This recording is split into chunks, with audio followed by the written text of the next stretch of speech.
இன்றே டவுன்லோட் செய்து உங்கள் ஃபேவரட் ஷோக்களை என்ஜாய் பண்ணுங்க.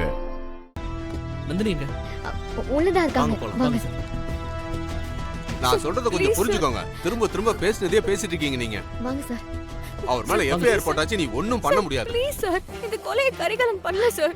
ப்ளீஸ் சார் சார் கரிகாலன் மாமா விட்டுருங்க சார், ப்ளீஸ் சார். என்னம்மா எல்லாரும் அதையே சொல்லிட்டு இருக்கீங்க? அப்படிலாம் விட முடியாதுமா. ஏன் சார் விட முடியாது? கரிகாலன் அந்த ஆளை சுடலன்னு தெரிஞ்சிருச்சுல, அப்புறம் என்ன சார்? அதுக்கு ஏதாவது ஆதாரம் இருக்கா? நீங்க ஒரு அனுமானத்துல சொல்றீங்க, அதை வச்சு அவர் எப்படிமா விட முடியும்? நாளைக்கு கோர்ட்டுக்கு போனா ஆதாரம் தான் கேட்பாங்க. கோர்ட்டுக்கு அனுமானம் எல்லாம் தேவையில்லை. உங்க புருஷனை நீங்க மீட்டு கூட்டிட்டு போகணும்னா ஒண்ணு கொலை பண்ணவன் யாருன்னு கண்டுபிடிக்கணும், இல்ல நீங்க சொல்றத நிரூபிக்க ஆதாரம் வேணும். சார், நான் சொன்னதை வச்சு உங்களுக்கே கரிகாலன் கொலை பண்ணலன்னு தெரியும்ல. மா, நீங்க சொன்னதையே மறுபடியும் சொல்லிட்டு இருக்கீங்கம்மா.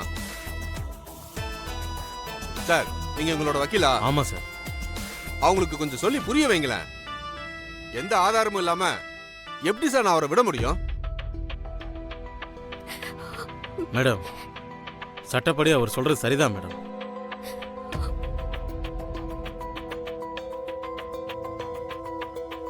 நாளைக்கு காலையில 10 மணிக்கு கோர்ட்ல உங்க கேஸ் வரும். அதுக்குள்ள எப்படி கொலைகாரனை கண்டுபிடிக்க முடியும்? இல்ல எந்த ஆதாரத்தை கொண்டு போக முடியும்? ரெண்டுமே நடக்கிற காரியம் இல்ல. அதனால அவர் ஜெயிலுக்கு போறதை தடுக்க முடியாது.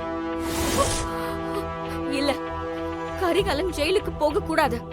எந்த தப்பும் பண்ணாம அவன் எதுக்கு ஜெயிலுக்கு போகணும்? நான் விட மாட்டேன். ஏதாவது பண்ணி கரிகாலனை நிரபராதின்னு நிரூபிச்சு அவனை நான் காப்பாத்துவேன்.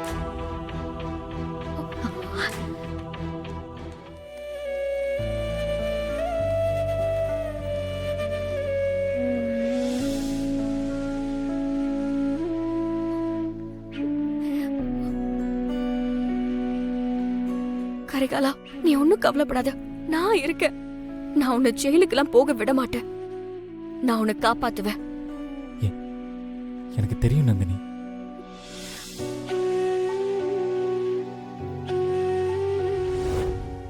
நீ இருக்கும்போது எனக்கு என்ன கவலை?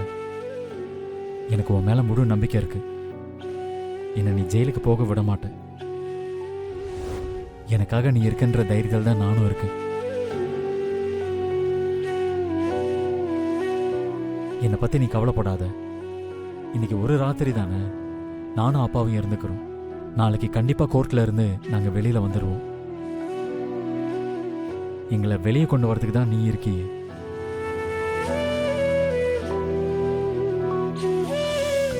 இது போதும் எனக்கு.